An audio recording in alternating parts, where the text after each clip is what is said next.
Allahu Allah, la ilaha illallah.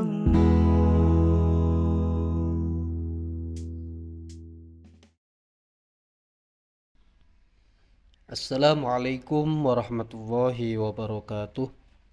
Bismillahirrahmanirrahim. Alhamdulillah wassalatu wassalamu ala Rasulillah Sayyidina wa maulana Muhammadin ibni Abdullah wa ala alihi wa sahbihi wa mawalah wa ba'd. Teman-temanku yang berbahagia, marilah kita lanjutkan kajian kitab An-Nahwu At-Tatbiqi yang dikarang oleh Syekh Khalid Abdul Aziz dari Mesir. Kita telah sampai pada pembahasan yang kedua ya, setelah kemarin kita berbicara tentang pengertian kalimah. Sekarang kita masuk pada aqsamul kalimah atau pembagian kalimah dalam bahasa Arab. Bismillahirrahmanirrahim. Al-kalimatu salasatu aqsamin. Kalimat di dalam bahasa Arab itu terbagi menjadi 3. Ismun wa fi'lun wa harfun. Yaitu kalimat isim, kalimat fi'il, dan kalimat huruf. Hari ini kita akan membahas tentang isim saja. Ya, karena panjang ini pembahasannya. Perlu diketahui teman-teman, ketika kita sudah mengetahui bahwa kalimat di dalam bahasa Arab itu hanya ada 3, yaitu isim, fi'il, dan huruf, maka seluruh kalimat di dalam bahasa Arab dari yang jumlahnya berjuta-juta kosakata itu tidak lain adalah hanya tercakup pada 3 pembahasan ini. Kalau kosakata itu tidak isim maka dia fi'il, kalau dia bukan fi'il dan isim maka dia huruf. Itu saja ya, jadi tidak ada terminologi yang lain kecuali 3 ini. Baik, langsung saja. Yang pertama adalah isim ya. Awalan al-ismu. Yang pertama adalah kalimat isim. Apa itu kalimat isim? Kalimat isim adalah huwa kalimatun dallat ala ma'nan fi nafsiha walam taqtarin bizamanin. Kalimat isim adalah kalimat yang menunjukkan makna terhadap dirinya sendiri walam taqtarin bizamanin, dan dia tidak berhubungan atau berbarengan dengan waktu. Ya, nahwu Muhammadun, Fatimatu, qalamun, kitabun, syajaratun, baitun, karamun, bukhlun. Nah, ini semua adalah contoh daripada kalimat isim. Kemudian apa sih maksud dari kalimatun dallat ala ma'nan fi nafsiha? Kalimat yang menunjukkan makna terhadap dirinya sendiri. Jadi kalau menurut daripada penjelasan pengarang kitab ini, Syekh Khalid Abdul Aziz, beliau mengatakan maksudnya adalah bimujarrodin nutqi biha, ya, yadharul makna. Ya, jadi hanya dengan kita mengucapkan kalimat tersebut, maka kita sudah tahu yang dimaksud itu apa. Misalkan kita ada qalamun, ya, contoh daripada kalimat isim adalah qalamun. Ya, qalamun nih.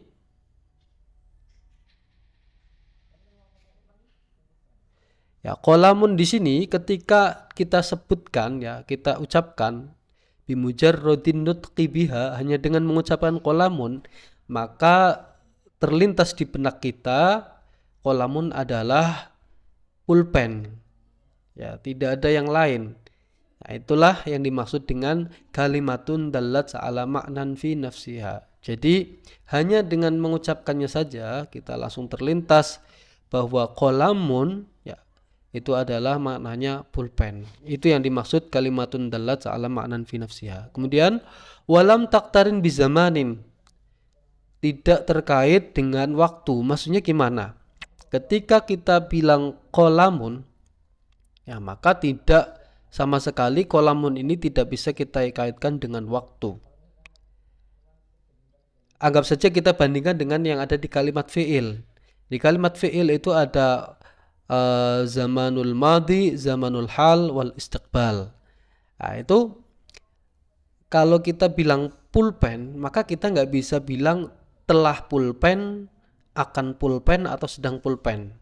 Nah, itu yang paling sederhana lah kalau menurut saya, biasa menjelaskan seperti itu.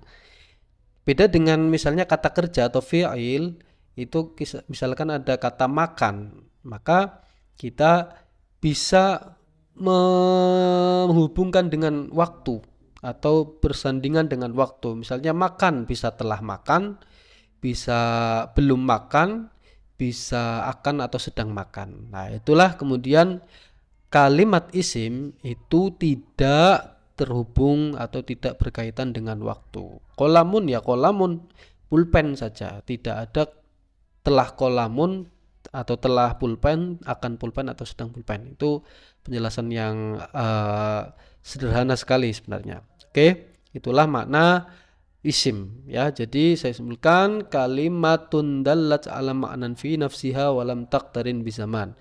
Kalimat isim adalah kalimat yang menunjukkan makna terhadap dirinya sendiri dan dia tidak terkait dengan waktu. Maka apa? Fakullu kalimatin, ini ya, fakullu kalimatin minal kalimatis sabiqati ismun. Maka kalimat di atas ya, Muhammadun, Fatimatu sampai Bukhlun, itu merupakan isim, li'annaha tadullu ala ma'nan fi nafsiha, karena semua kalimat tadi itu menunjukkan makna terhadap dirinya sendiri ya, walam taktarin bizaman, dan tidak terkait dengan waktu. Muhammadun ya, seorang namanya Muhammad, Fatimah seorang perempuan namanya Fatimah, qalamun pena, kitabun buku, syajaratun pohon, baitun rumah, karomun itu derma ya, kemudian bukhlun itu pelit ya, bakhil. Maka inilah pengertian daripada isim. Baik, kita lanjutkan. Berikutnya setelah penulis menjelaskan tentang definisi kalimat isim, maka penulis melanjutkan dengan menjelaskan tanda-tandanya. Ya, alamatul ismi, tanda-tanda kalimat isim. Kita baca dulu. Lil ismi ya, lil ismi alamatun tamayyazahu 'anil fi'li wal harfi. Ya. Kalimat isim memiliki tanda-tanda yang membedakannya dari kalimat fi'il dan kalimat huruf. Ya. Idza wajadta wahidatan minha fi kalimatin, ya, jika kamu menemukan salah satu tanda dari alamatul isim ini di sebuah kalimat, ya, tanda-tanda ini di sebuah kalimat, aw ra'aita annaha taqbaluha, atau kamu melihat kalimat tersebut bisa menerima tanda ini, maka fahkum 'alaiha bi annaha ismun, ya, maka hukumilah atas kalimat tersebut bahwasanya dia adalah kalimat isim. Ya, ini pembahasan tentang tanda-tanda isim. Jadi setiap kalimat itu memiliki tanda-tanda yang membedakan dia atau membedakan kalimat tersebut dengan kalimat yang lain. Karena kita sedang berbicara kalimat isim, maka kalimat isim ini punya tanda-tanda yang membedakan dia dari kalimat fi'il dan kalimat huruf. Nah, ketika kita mengetahui tanda-tanda kalimat isim ini, meskipun kita tidak faham maknanya, maka kita bisa menghukumi atau bisa menentukan bahwa ini adalah kalimat isim. Oke, apa saja tanda-tanda kalimat isim tersebut? Langsung saja. Yang pertama adalah al-jar. Ya. Al-jarru wat tanwinu wan nida'u wa al wal isnadu ilaih. Ada jar, tanwin, nida ya, atau panggilan, wa al dan alif lam, kemudian al-isnadu ilaih dan isnad ilaih. Ini nanti akan dijelaskan satu persatu. Baik, langsung saja kita bahas satu persatu tanda-tanda kalimat isim. Yang pertama adalah al-jarru. Apa itu jar? Huwa ibaratun 'anil kasrati allati yuhdithuha al-'amilu aw ma naba anha. Jar itu sebenarnya adalah istilah untuk menyebutkan kasroh, ya. Istilah untuk menyebutkan kasroh atau sesuatu yang menggantikan kasroh yang disebabkan oleh amil yang masuk kepada kalimat tersebut. Nah, jadi jar itu adalah ungkapan dari kasroh, ya, sebutan dari kasroh ataupun sesuatu yang lain yang menggantikan kasroh yang disebabkan oleh amil yang masuk padanya. Gini saja biar lebih jelas, kita langsung ke contoh. Ya, jadi kita ada contoh nahwu salamtu ala Muhammadin. Salamtu ala Muhammadin. Saya memberi salam kepada Muhammad. Kita lihat Muhammadin ini dia adalah ismun majrurun, isim yang dibaca jar. Kenapa? Karena dia kemasukan ala, ya. Nah, kasroh pada Muhammadin ini, ya, kasroh pada Muhammadin ini merupakan jar, ya, ungkapan untuk menyebutkan jar. Yang mana yang disebabkan oleh amil yang masuk, ya, oleh amil yang masuk di sini yaitu ala. Ala ini amil yang masuk kepada Muhammadin sehingga Muhammadin ini menjadi jar. Nah, maka dari itu Muhammadin ini karena dia jar, dia merupakan, ya, kita bisa hukumi dia sebagai kalimat isim. Kemudian contoh yang kedua adalah kitab Zaidin mufidun. Kitabnya Zaid atau bukunya Zaid itu bermanfaat. Lafadz Zaidin pada kalimat ini, ya, pada kalam ini, kitab Zaidin mufidun pada jumlah ini, ya, ini jumlah ismiyah. Kitab Zaidin mufidun, Zaid di situ adalah majrur, ya, menjadi mudhof ilaih. Mudhof ilaih itu apa? Susunan kedua dari idhofah. Ya, jadi ada susunan idhofah yang terdiri dari mudhof, ya, dan ini nggak bisa. Dan mudhof ilaih, mudhof ilaih. Ya, itu namanya idhofah. Lah, mudhof ilaih ini hukumnya majrur atau dibaca jar. Sehingga karena Zaidin ini dibaca jar, maka dia dihukumi sebagai kalimat isim karena dia karena dia berstatus, ya, jar. Yang mana pada jumlah ini dia termasuk menjadi mudhof ilaihnya kitabu. Baik, itulah tanda yang pertama dari kalimat isim, ya. Jadi jar itu merupakan ungkapan untuk menyebutkan kasroh atau yang lainnya, ya, kasroh atau yang lainnya yang menggantikan kasroh. Ini saya contohkan misalnya ra'aitu al-muslimina, ya, al-muslimina itu dia majrur. Dia majrur tapi tidak menggunakan kasroh, ya. Dia jar tapi tidak menggunakan kasroh, melainkan manaba anha, yaitu menggantikan kasroh, yaitu dengan ya. Ya, ya di sini ini menggantikan kasroh. Nah, ini yang dimaksud dengan au manaba anha. Atau yang lainnya bisa fathah seperti pada isim ghairu munsharif, ya. Itu nanti ada pembahasannya.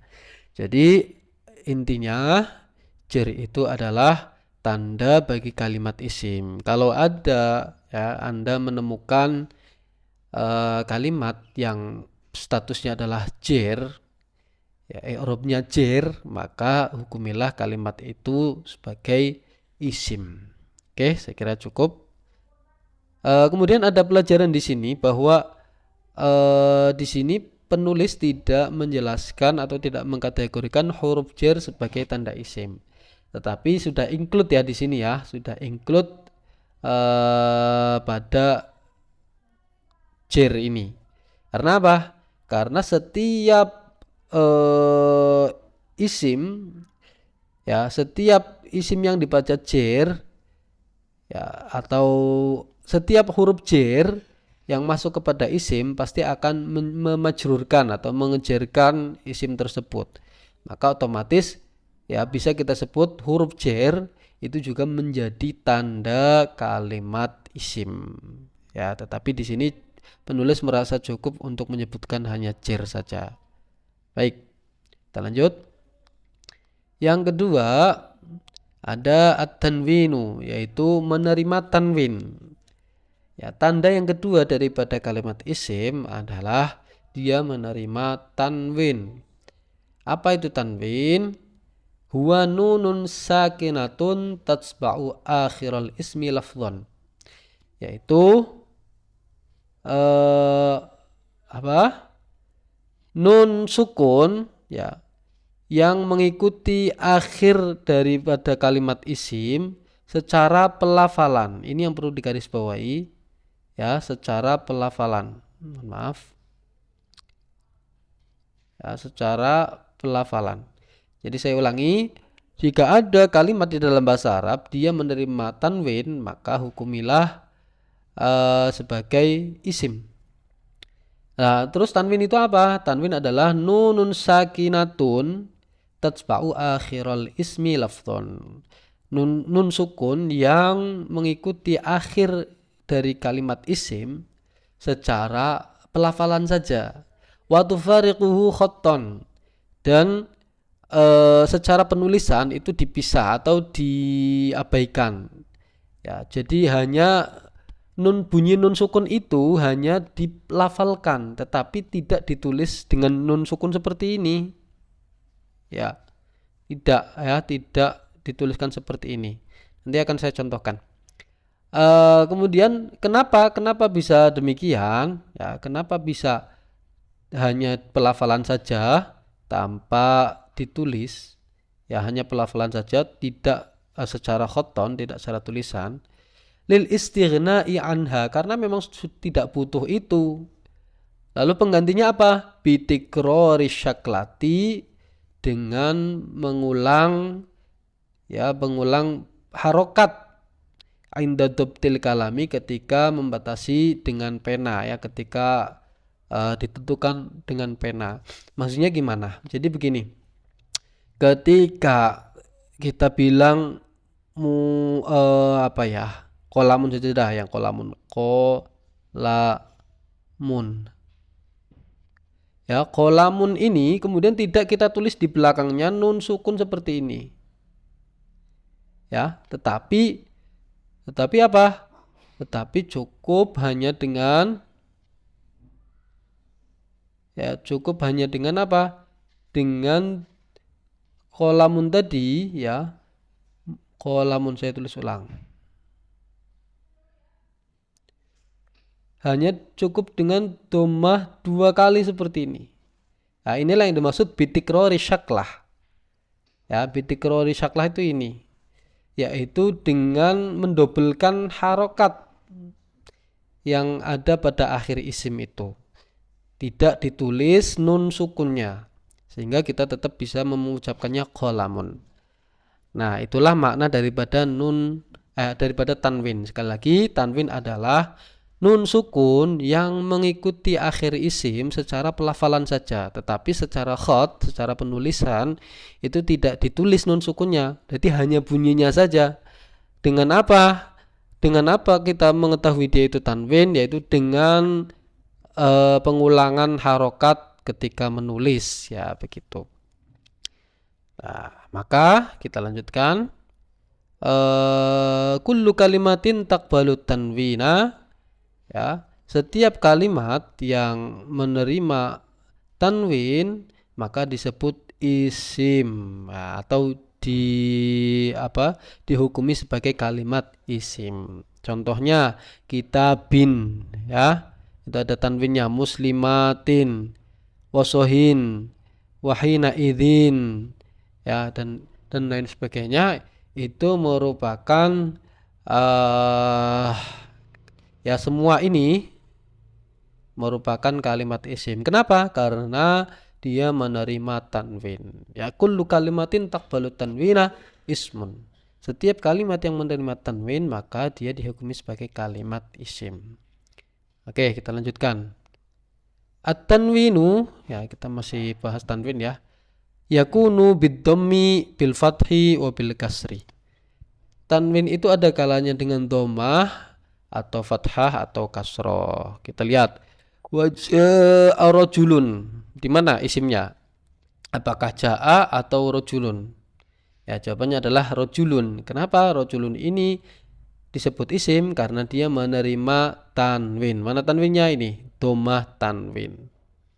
Ya, dhammah tanwin ini salah satu nama tanwin ya. Kemudian dhammah fathah tanwin ya, fathah tanwinnya dengan fathah. Ataqtuluna rajulan. Nah, ini kita lihat rajulan ini termasuk isim karena dia menerima tanwin dengan fathah tanwin. Kemudian yang ketiga ada auhayna ila rajulin. Ya, dengan kasroh tanwin, ya, kasroh dengan kasroh tanwin. Maka ini rajulin di sini termasuk kalimat isim. Nah, ini ya, kita bisa lihat contoh yang dihidangkan itu menggunakan ayat Al-Qur'an. Dan juga seperti yang saya sampaikan, ini di bawah ini ada tanbih ya. Minat tanbihat an-nafi'ah. Seperti yang kita baca di muqaddimah, di kitab ini ada tanbih yang bermanfaat. Ya, banyak sekali nanti tanbih. Oke, kita lihat ada pengingat apa di sini. At-tanwinu huwa asy-syaklatu tsaniyah minad dhammatain awil fathatain awil kasratain. Jadi menurut penjelasan di sini, tanwin adalah harokat kedua dari dhammah tanwin atau fathah tanwin atau kasrah tanwin. Ya, jadi kan kalau kita lihat nih contoh misalnya nanti akan kita jelaskan. Amma syaklatul ula, adapun harokat yang pertama, fahiya harokatu i'rabin au bina'in au ghairi dzalik. Maka harokat yang pertama dalam tanwin itu merupakan harokat tanda i'rab atau bina atau yang lainnya. Oke, kita langsung ke contoh. Yang pertama adalah sebelum ke ini ya, ke pembahasan 3 ini, kita mau langsung ke Muhammadun dulu. Kita lihat Muhammadun di sini itu dhammah tanwin. Ya, karena apa? Harokatnya double ya, tikrori syaklah. Ya, jadi kalau kita mau mudah menyebutkan definisi tanwin secara sederhana, itu adalah harokat yang double. Itu sebenarnya sudah cukup. Harokat yang double ini ada dhammah 2, maka disebut dhammah tanwin. Lah, pada dua dhammah ini yang disebut tanwin adalah yang kedua saja. Ya. Dhammah yang kedua itu miliknya tanwin. Sedangkan dhammah yang pertama maka dia termasuk miliknya harokatnya i'rab atau bina atau yang lainnya. Oke. Itulah tanbih dari penulis ya. Silakan. Jadi intinya tanwin itu merupakan harokat yang kedua dari dhammah tanwin atau fathah tanwin atau kasrah tanwin. Sedangkan harokat yang pertama merupakan harokatnya i'rab atau bina atau yang lainnya. Kita bahas sekarang. Yang pertama, harokat i'rab. Ya, harokat i'rab di sini. Nahwu harakatud dal. Harakatud dal pada kalimat Muhammadun. Dal pada Muhammadun, ya, harakatud dal pada Muhammadun ini ya, itu merupakan eh mana kita lihat, kita kembali ke definisinya. Harokat yang pertama Muhammadun du ini ya itu merupakan harokat dari i'rabnya. Hadoro Muhammadun, telah hadir, telah datang Muhammad.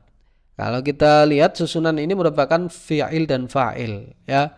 Kalau kita i'rab hadoro fi'il madhi mabniun 'alal fathi, Muhammadun fa'iluhu marfu'un. Nah, kita lihat wa alamatu raf'i ad-dhammah. Ya, maka alamat rafa'nya dhammah. Kenapa enggak dhammah tanwin? Ya karena memang harokat yang menjadi tanda i'rabnya adalah harokat yang pertama saja. Sedangkan yang kedua, ya dhammah yang kedua yang begini itu merupakan miliknya tanwin. Ya paham ya? Jadi harokat i'rab pada Muhammadun itu pada dhammah yang pertama, sedangkan dhammah yang kedua itu merupakan dhammah miliknya tanwin. Oke. Baik. Contoh yang kedua pada bina ya atau tetap ya. Harokatu ihin ya Zaid. Ya. Harokatu ihin. Harokat ha pada lafadz ihin ya ini. Pada lafadz ihin ini ya merupakan tanda bina bagi kalimat ihin di sini. Nah, lalu mana binanya? Binanya adalah harokat kasroh yang pertama. Yang harokat kasroh yang pertama itu merupakan harokat bina dari lafadz ihin. Sedangkan harokat yang kedua merupakan tanwin, ya kasroh tanwin. Ghairi dzalik, yang lainnya, contoh yang lainnya selain i'rab dan bina maksudnya gimana? Nahwu harakatu dodin pada lafadz qadin. Hadoro qadin, ya qadin ini merupakan din ini ya. Ini asluhu qadiyun ya, asluhu qadiyun. Tetapi karena i'lal ya, masalah i'lal maka dia isim fa'ilnya qadin, hadara qadin. Lah kasrah tanwin pada lafadz qadin di sini yang merupakan tanda tanwinnya adalah harokat kasrah tanwin yang kedua. Sedangkan yang pertama itu adalah sebagai penulisan secara khat ya, secara karena terjadi proses i'lal di situ. Asluhu qadiyun ya. Nah, seperti itu sehingga kesimpulannya adalah ketika ada tanwin pada isim maka yang menjadi tanda i'rab pada lafadz tersebut adalah harokat yang pertama pada dua harokat yang menjadi tanwin itu.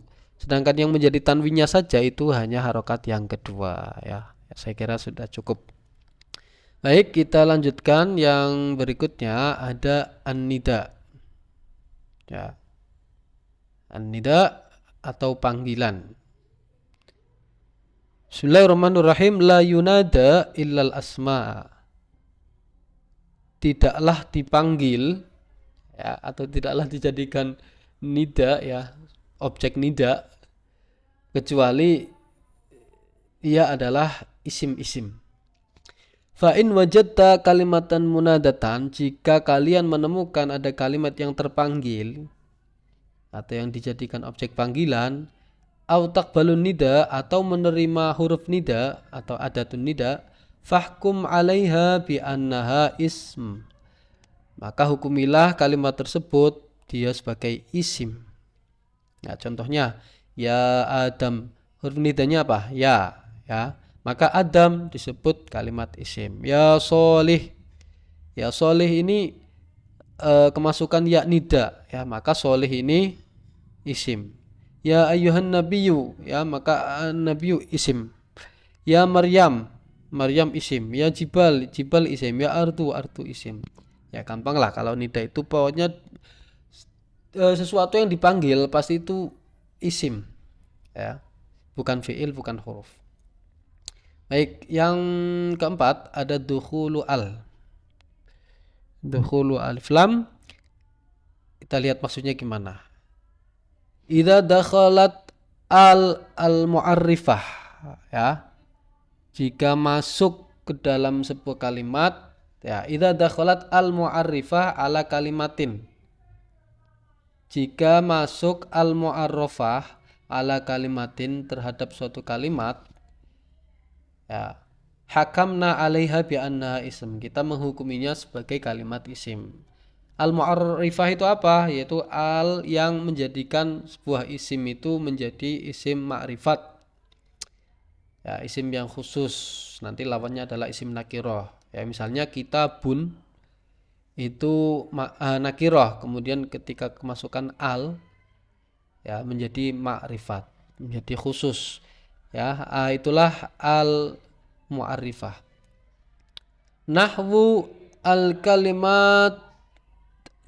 kalimatil muqtarinah bi al fi mayali. Contoh kalimat-kalimat yang bersambung dengan al adalah sebagai berikut. Qauluhu ta'ala bismillahirrahmanirrahim kutiba alaikumul qisasu fil qatla al-hurru bil hurri wal 'abdu bil 'abdi wal untha bil untha. Kita lihat al-qisas ada alnya. Al-qatla ada alnya. Al-hurru bil hurri, ya, al-hurrinya, al-'abdu bil 'abdi, al-untha bil untha. Nah, di sini, ya, semua kalimat yang kemasukan al-mu'arrifah di sini, ya, termasuk kalimat isim. Ya, contoh berikutnya pada syairnya Mutanabbi, ya. Al-khailu wal-lailu wal-bayda'u ta'rifuni was-sayfu war-ramhu wal-qirtasu wal-qalamu.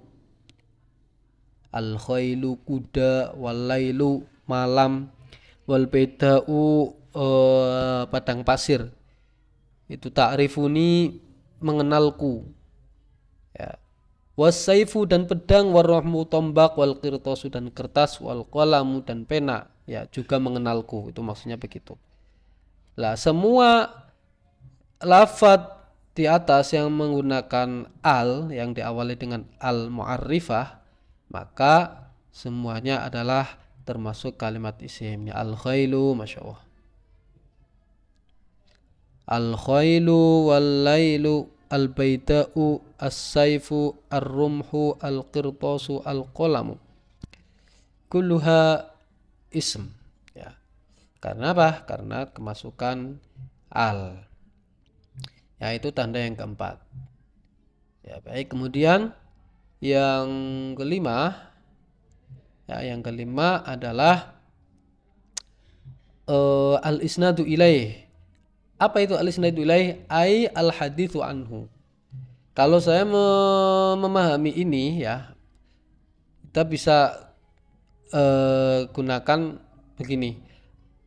Isnad ilaih adalah al-hadithu anhu, yaitu objek pembicaraan. Ya, objek pembicaraan. Maksudnya gimana? Fal hadithu la yakunu illa anil asma. Ya, pembicaraan itu, ya, tidaklah terjadi atau tertuju kecuali pada isim-isim. Ya. Jadi semua objek pembicaraan dalam bahasa, dalam komunikasi, itu pasti masuknya adalah kalimat isim. Fa idza tahaddatsta an kalimatin, maka jika kamu membicarakan suatu kalimat, maka fahiya ismun.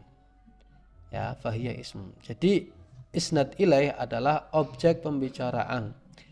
Ya, contohnya di sini adalah qoma zaitun. Ya, qoma zaitun di sini artinya telah berdiri siapa Zaid.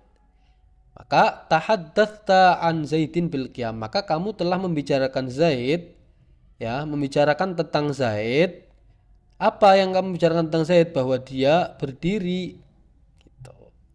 Maka siapapun, apapun yang jadi objek pembicaraan, maka dia fazaitun ism. Maka Zaid di sini adalah ism. Kenapa? Karena Zaid jadi objek pembicaraan. Contoh lain, Muhammadun mujtahidun. Muhammad adalah orang yang bersungguh-sungguh.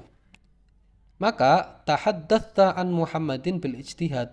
Maka kamu menceritakan atau membicarakan Muhammad, Itu apa yang bicarakannya tentang apa? Tentang kesungguhannya. Ya, jadi objek pembicaraan itu disebut isim. Maka Muhammad di sini, Muhammadun mujtahidun. Muhammad adalah orang yang bersungguh-sungguh. Maka ketika kita membicarakan Muhammad sebagai orang yang bersungguh-sungguh, maka Muhammad itu termasuk isim. Ya, begitu. Oke, contoh lain adalah jalasta. Ini jalasta, engkau telah duduk. Maksudnya gimana? Mana yang jadi isimnya? Kita lihat. Tahaddatha an dhamiril mukhatab ta bil julusi, dengan duduk. Kamu membicarakan tentang dhamir mukhatab. Dhamir mukhatab itu adalah orang yang diajak bicara ya. Kata ganti untuk orang kedua yang diajak bicara. Ta, jalas ta, telah duduk engkau. Ya, ta di sini itu isim. Ya. Karena apa? Dia jadi objek pembicaraan. Engkau telah duduk. Siapa yang telah duduk? Engkau. Ya, kita bicara engkau duduk. Maka engkau di sini artinya adalah dia sebagai isim yang kita hukumi, yang kita bicarakan pada jalasta ini. Ya, kita cerita tentang dhamir mukhatab bahwa dia duduk. Ya, kita bicara tentang engkau. Gitu. Fahadha dhamiru ismun. Maka dhamir ta di sini itu sebagai kalimat isim. Contoh lain adalah hadara man uhibbuhu. Telah datang orang yang aku mencintainya, ya, atau telah datang orang yang aku cintai, itu saudara. Tahaddatsa 'anil ismil mausul, yaitu man. Kamu menceritakan tentang isim mausul yaitu man pada jumlah ini, hadara man uhibbuhu. Lalu man di sini adalah objek yang dibicarakan. Telah datang orang yang aku cintai. Lah, di sini yang jadi objek pembicaraan adalah orang yang aku cintai. Maka man di sini ya yang menjadi objek pembicaraan dengan kehadirannya bil hudur fahuwa ismun. Ya, jadi intinya teman-teman isnad ilaih merupakan objek pembicaraan dalam komunikasi atau dalam sebuah ucapan ya, sebuah kalimat. Maka ketika kita menemukan kalimat itu jadi objek pembicaraan, maka hukumilah kalimat itu sebagai kalimat isim. Ini dia tanda-tanda kalimat isim. Ya, saya ulangi. Tanda kalimat isim itu ada 5 di sini. Ada jer, kemudian tanwin, kemudian ada nida, kemudian menerima al, ya ini menerima al, kemudian isnad ilaih atau menjadi objek pembicaraan. Kita lihat mukhatatnya ya atau bagannya di akhir bab ini. Kita lihat ya, meskipun belum semuanya, kita lihat di sini. Ya. Kalimat itu ada 3 ya, isim, fi'il, huruf. Sedangkan tanda-tandanya kita bisa lihat untuk kalimat isim ya, alamatuhu, tanda-tandanya adalah jer, tanwin, nida, masuknya alif lam, dan isnad ilaih. Inilah ciri atau tanda daripada kalimat isim. Kalau teman-teman menemukan ada kalimat ya dalam bahasa Arab kemudian dia menerima tanda ini ya, tidak harus semuanya ya, ini salah satunya saja, maka hukumilah kalimat tersebut dengan kalimat isim. Ya, jadi tanda-tanda ini tidak harus tercakup semua dalam satu lafadz, melainkan dia hanya salah satu saja, itu sudah cukup menjadikannya kalimat isim.